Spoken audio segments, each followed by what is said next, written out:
Hello বন্ধুরা, আজ খুব ফুচকা খেতে ইচ্ছা করছিল কিন্তু ডায়েটে আছি তো, তাই তেলে ভাজতে পারলাম না, লবণেই ভেজে ফেললাম। তোমরা দেখো, লবণটা ভালো করে গরম করে নিয়েছি। এবার একে একে ফুচকাগুলো ভেজে নেব। দেখো কত সুন্দর ফুলছে। এবার থালায় তুলে নেব ফুচকাগুলো।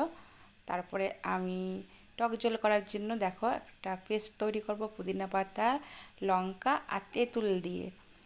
এবার আলুটা মেখে নেব সুন্দর করে।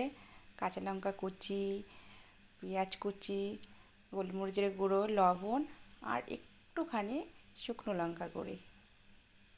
এবার ভালো করে এটা মেখে রেখে দেব।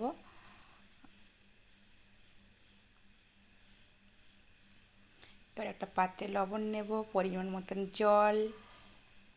এবার যে পেস্টটা করে রেখেছিলাম তেঁতুল, পুদিনা পাতা, কাঁচা লঙ্কা দিয়ে, ওটা দিয়ে দেবো। ভালো করে মিক্সড করব। করার পরে আগে দেখো আলুটা মেখেছিলাম, আমি ভুলে গিয়েছিলাম ভাজা মশলা দিতে, তো ভাজা মশলাটা দিয়ে নিলাম। টক ঝোলেও ভাজা মশলা দিলাম যাতে টেস্টটা ভালো হয়। আর জলটা দেখছি একটু কম হয়ে যাচ্ছে, তো আর একটু জল মিশিয়ে দেব। আর টেস্টটা বাড়ানোর জন্য একটুখানি মানে জল জিরাটা দিয়ে দেবো যাতে আরও টেস্টি হয়। এবার দেখো শুরু হয়ে গেছে পরিবেশন। আমার কিন্তু অনেক দর্শক ছিল। এই দেখো ফুচকার যে বস্তা, সেটাও তোমরা দেখে ফেললে।